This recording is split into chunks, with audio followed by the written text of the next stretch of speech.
Little Dorrit by Charles Dickens. Book 2, Riches. Chapter 24. The Evening of a Long Day. That illustrious man and great national ornament, Mr Merdle, continued his shining course. It began to be widely understood that one who had done society the admirable service of making so much money out of it could not be suffered to remain a commoner. A baronetcy was spoken of with confidence. A peerage was frequently mentioned.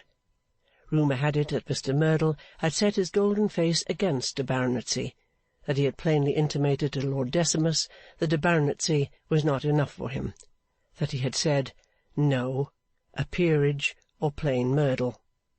This was reported to have plunged Lord Decimus as nigh to his noble chin in a slough of doubts as so lofty a person could be sunk. But the Barnacles, as a group of themselves in creation, had an idea that such distinctions belonged to them, and that when a soldier, sailor, or lawyer became ennobled, they let him in, as it were, by an act of condescension, at the family door, and immediately shut it again. Not only, said rumour, had the troubled Decimus his own hereditary part in this impression, but he also knew of several Barnacle claims already on the file, which came into collision with that of the master spirit.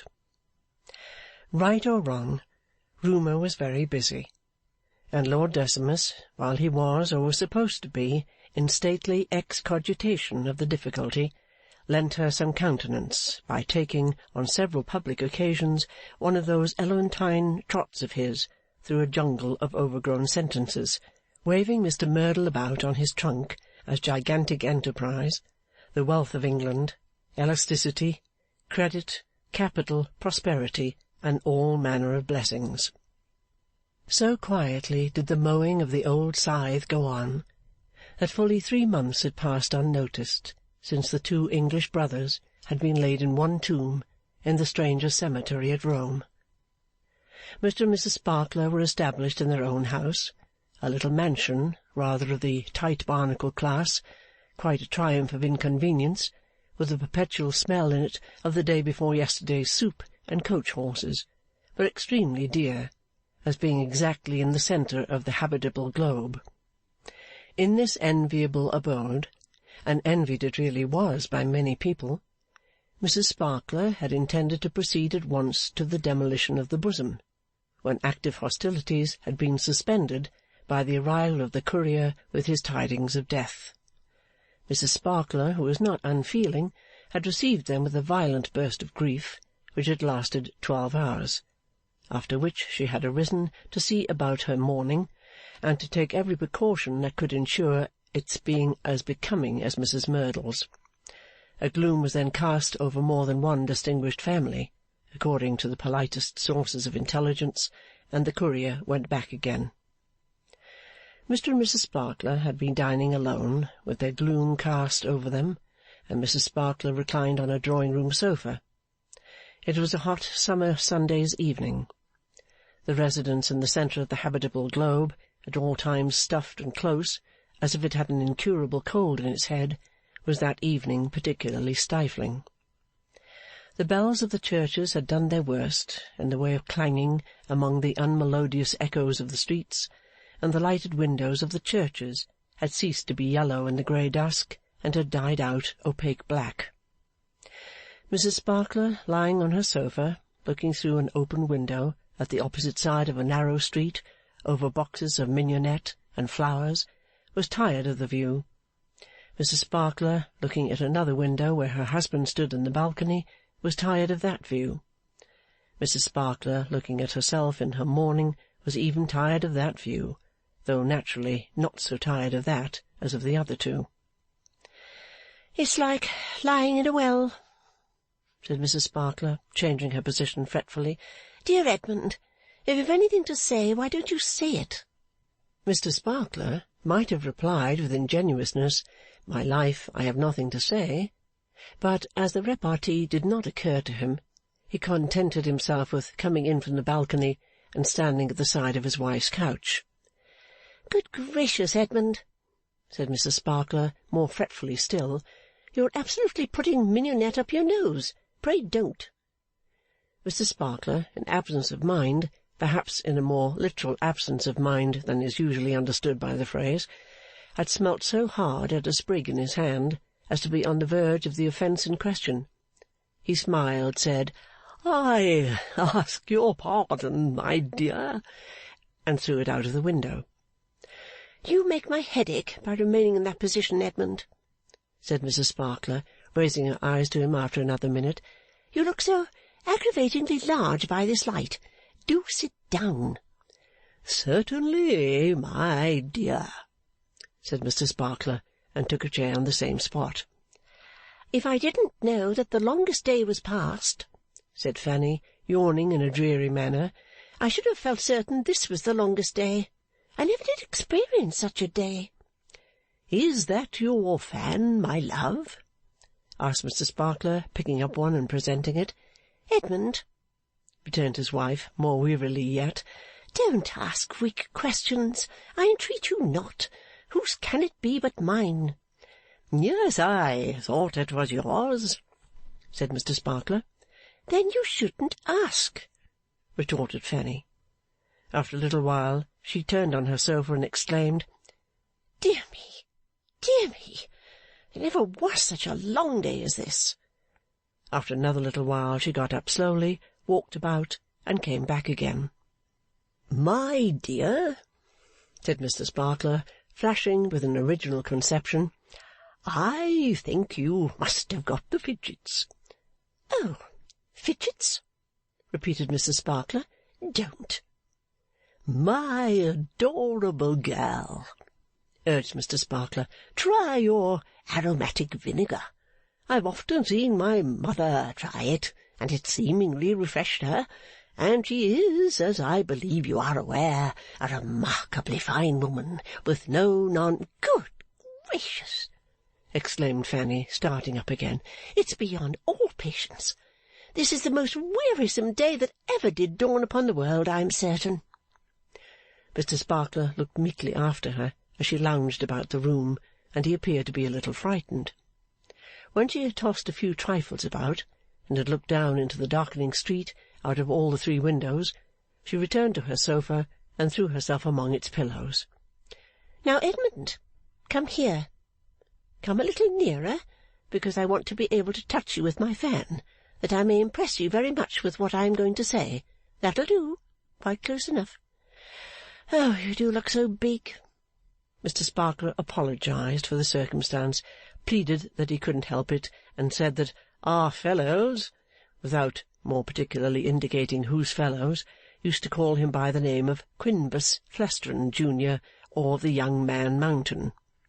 'You ought to have told me so before,' Fanny complained. 'My dear,' returned Mr. Sparkler, rather gratified, 'I didn't know it would interest you, or I would have made a point of telling you.' 'There! For goodness' sake, don't talk,' said Fanny. 'I want to talk myself, Edmund. We must not be alone any more. I must take such precautions as will prevent my being ever again reduced to the state of dreadful depression in which I am this evening.'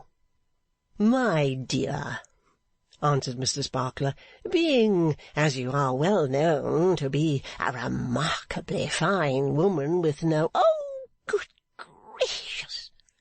cried Fanny. Mr. Sparkler was so discomposed by the energy of this exclamation, accompanied with a flouncing up from the sofa and a flouncing down again, that a minute or two elapsed before he felt himself equal to saying in explanation, 'I mean, my dear, that everybody knows you are calculated to shine in society.' 'Calculated to shine in society?' retorted Fanny with great irritability. 'Yes, indeed. And then what happens? I no sooner recover, in a visiting point of view, the shock of poor dear papa's death and my poor uncle's, though I do not disguise from myself that the last was a happy release, for, if you are not presentable, you had much better die.' 'You are not referring to me, my love, I hope?' Mr. Sparkler humbly interrupted. 'Edmund, Edmund, you would wear out a saint. Am I not expressly speaking of my poor uncle? You looked with so much expression at myself, my dear girl,' said Mr Sparkler, 'that I felt a little uncomfortable. Thank you, my love.' 'Now, you have put me out,' observed Fanny, with a resigned toss of her fan, 'and I'd better go to bed.' 'Don't do that, my love,' urged Mr Sparkler. 'Take time.' Fanny took a good deal of time, lying back with her eyes shut and her eyebrows raised, with a hopeless expression, as if she had utterly given up all terrestrial affairs. At length, without the slightest notice, she opened her eyes again, and recommenced in a short, sharp manner. 'What happens then, I ask? What happens? Why, I find myself at the very period when I might shine most in society, and should most like, for very momentous reasons, to shine in society. I find myself in a situation which to a certain extent disqualifies me for going into society. It's too bad, really.' 'My dear,' said Mr Sparkler, 'I don't think it need keep you at home.' 'Edmund, you ridiculous creature,' returned Fanny, with great indignation, 'do you suppose that a woman in the bloom of youth, and not wholly devoid of personal attractions, can put herself at such a time in competition as to figure with a woman in every other way her inferior? If you do suppose such a thing, your folly is boundless.' Mr Sparkler submitted that he had thought it might be got over. 'Got over?' repeated Fanny with immeasurable scorn. 'For a time,' Mr Sparkler submitted. Honouring the last feeble suggestion with no notice, Mrs Sparkler declared with bitterness that it really was too bad, and that positively it was enough to make one wish one was dead. 'However,' she said, when she had in some measure recovered from her sense of personal ill-usage, 'provoking as it is, and cruel as it seems, I suppose it must be submitted to.' 'Especially as it was to be expected,' said Mr Sparkler. 'Edmund,' returned his wife, 'if you have nothing more becoming to do than to attempt to insult the woman who has honoured you with her hand when she finds herself in adversity, I think you had better go to bed.' Mr Sparkler was much afflicted by the charge, and offered a most tender and earnest apology. His apology was accepted, but Mrs Sparkler requested him to go round to the other side of the sofa and sit in the window curtain to tone himself down. 'Now, Edmund,' she said, stretching out her fan and touching him with it at arm's length, 'what I was going to say to you, when you began, as usual, to prose and worry, is, that I shall guard against our being alone any more, and that when circumstances prevent my going out to my own satisfaction, I must arrange to have some people or other always here, for I really cannot and will not have another such day as this has been.' Mr Sparkler's sentiments as to the plan were, in brief, that it had no nonsense about it. He added, 'And besides, you know, it's likely that you'll soon have your sister.' 'Dearest Amy, yes!' cried Mrs Sparkler with a sigh of affection. 'Darling little thing! Not, however, that Amy would do here alone.' Mr Sparkler was going to say 'no' interrogatively, but he saw his danger, and said it assentingly. 'No, oh dear no, she wouldn't do here alone.' 'No, Edmund, for not only are the virtues of the precious child of that still character that they require a contrast, require life and movement around them to bring them out in their right colours, and make one love them of all things, but she will require to be roused on more accounts than one.' 'That's it,' said Mr Sparkler. 'Roused.' 'Pray don't, Edmund. Your habit of interrupting without having the least thing in the world to say distracts me. You must be broken of it. Speaking of Amy, my poor little pet was devotedly attached to poor papa, and no doubt will have lamented his loss exceedingly, and grieved very much. I've done so myself. I have felt it dreadfully, but Amy will no doubt have felt it even more, from having been on the spot the whole time, and having been with poor dear papa at the last, which I unhappily was not.' Here Fanny stopped to weep, and to say, 'Dear, dear beloved papa! How truly gentlemanly he was! What a contrast to poor uncle!'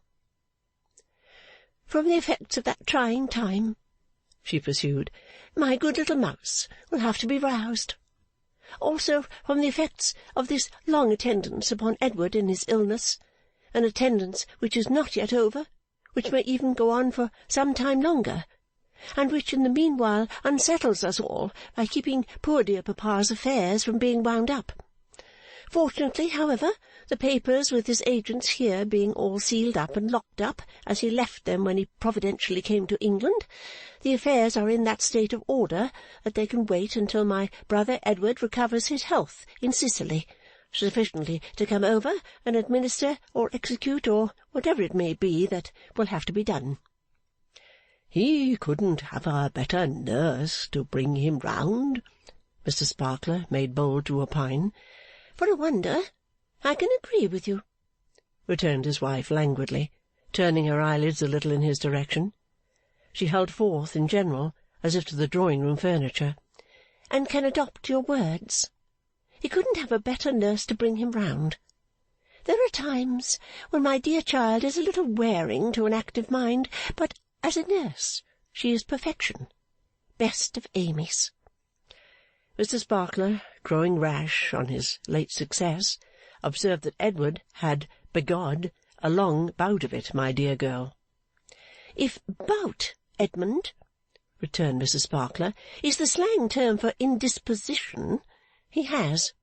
If it is not, I am unable to give an opinion on the barbarous language you address to Edward's sister. That he contracted malaria fever somewhere, either by travelling day and night to Rome, where after all he arrived too late to see poor dear papa before his death, or under some other unwholesome circumstances, is indubitable, if that is what you mean. Likewise, that his extremely careless life has made him a very bad subject for it indeed.' Mr Sparkler considered it a parallel case to that of some of our fellows in the West Indies with Yellow Jack. Mrs Sparkler closed her eyes again, and refused to have any consciousness of our fellows of the West Indies or of Yellow Jack. 'So Amy,' she pursued, when she reopened her eyelids, 'will require to be roused from the effects of many tedious and anxious weeks, and lastly, she will require to be roused from a low tendency which I know very well to be at the bottom of her heart. Don't ask me what it is, Edmund, because I must decline to tell you.' 'I'm not going to, my dear,' said Mr Sparkler. 'I shall thus have much improvement to effect in my sweet child,' Mrs Sparkler continued, 'and cannot have her near me too soon.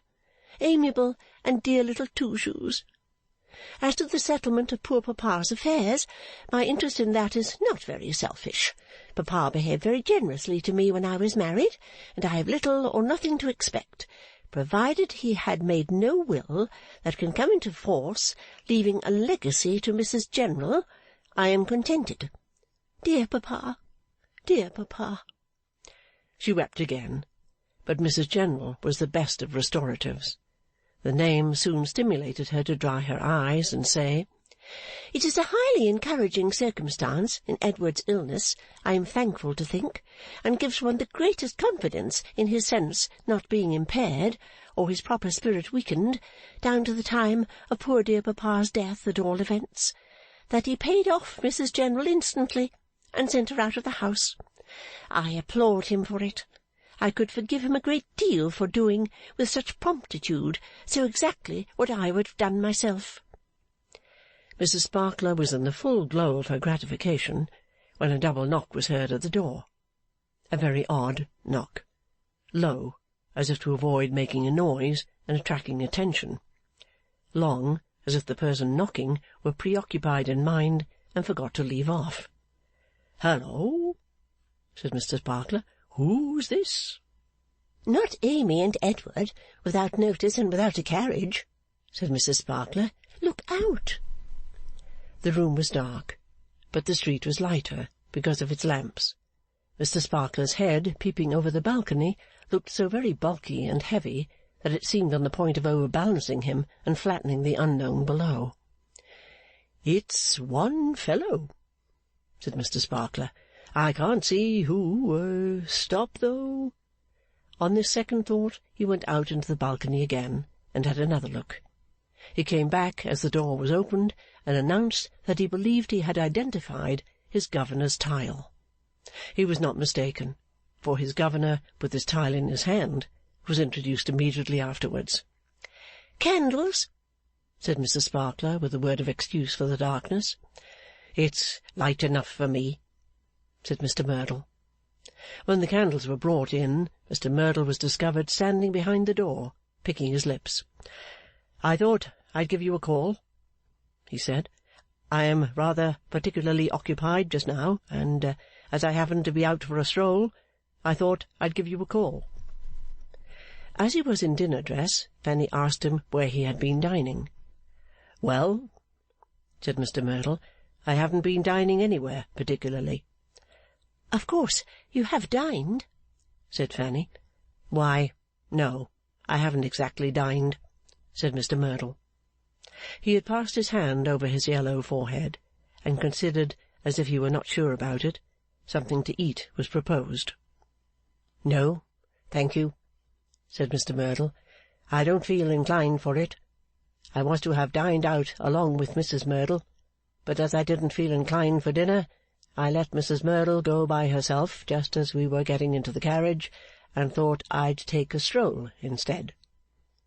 Would he have tea or coffee? 'No, thank you,' said Mr Merdle. 'I looked in at the club, and got a bottle of wine.' At this period of his visit, Mr Merdle took the chair which Edmund Sparkler had offered him, and which he had hitherto been pushing slowly about before him, like a dull man with a pair of skates on for the first time, who could not make up his mind to start. He now put his hat upon another chair beside him, and looking down into it as if it were some 20 feet deep, said again, 'You see, I thought I'd give you a call.' 'Flattering to us,' said Fanny, 'for you are not a calling man.' 'No, no,' returned Mr Merdle, who was by this time taking himself into custody under both coat sleeves. 'No, I am not a calling man.' 'You have too much to do for that,' said Fanny. 'Having so much to do, Mr Merdle, loss of appetite is a serious thing with you, and you must have it seen to. You must not be ill.' 'Oh, I am very well,' replied Mr Merdle, after deliberating about it. 'I am as well as I usually am. I am well enough. I am as well as I want to be.' The master mind of the age, true to its characteristic of being at all times a mind that had as little as possible to say for itself, and great difficulty in saying it, became mute again. Mrs Sparkler began to wonder how long the master mind meant to stay. 'I was speaking of poor papa when you came in, sir.' 'Aye, quite a coincidence,' said Mr Merdle. Fanny did not see that, but felt it incumbent on her to continue talking. 'I was saying,' she pursued, 'that my brother's illness has occasioned a delay in examining and arranging papa's property.' 'Yes,' said Mr Merdle. 'Yes, there has been a delay.' 'Not that it is of consequence,' said Fanny. 'Not,' assented Mr Merdle, after having examined the cornice of all that part of the room which was within his range, 'not that it is of any consequence.' 'My only anxiety is,' said Fanny, 'that Mrs General should not get anything.' 'She won't get anything,' said Mr Merdle. Fanny was delighted to hear him express the opinion. Mr Merdle, after taking another gaze into the depths of his hat, as if he thought he saw something at the bottom, rubbed his hair and slowly appended to his last remark the confirmatory words, 'Oh dear, no. No, not she. Not likely.' As the topic seemed exhausted, and Mr Merdle too, Fanny inquired if he were going to take up Mrs Merdle and the carriage in his way home. 'No,' he answered. 'I shall go by the shortest way, and leave Mrs Merdle to—' Here he looked all over the palms of both of his hands, as if he were telling his own fortune. To take care of herself? I dare say she'll manage to do it. Probably, said Fanny. There was then a long silence, during which Mrs. Sparkler, lying back on her sofa again, shut her eyes and raised her eyebrows in her former retirement from mundane affairs.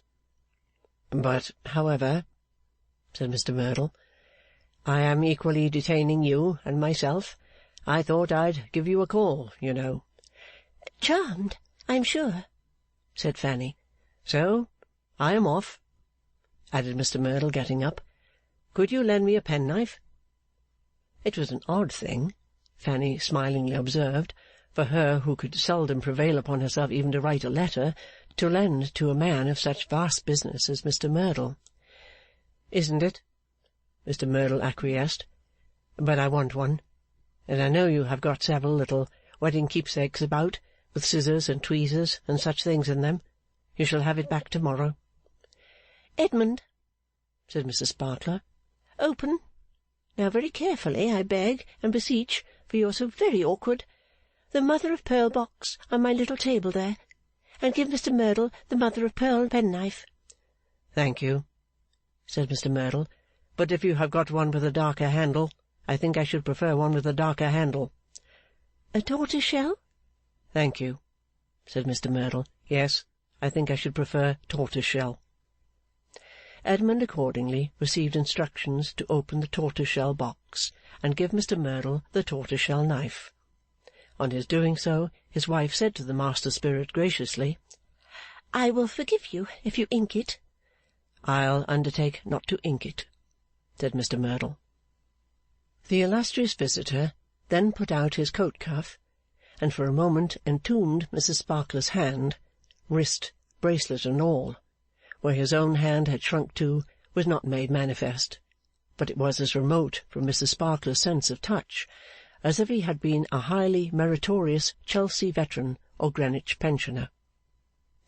Thoroughly convinced, as he went out of the room, that it was the longest day that ever did come to an end at last, and that there never was a woman, not wholly devoid of personal attractions, so worn out by idiotic and lumpish people, Fanny passed into the balcony for a breath of air. Waters of vexation filled her eyes, and they had the effect of making the famous Mr. Merdle, in going down the street, appear to leap, and waltz, and gyrate, as if he were possessed of several devils.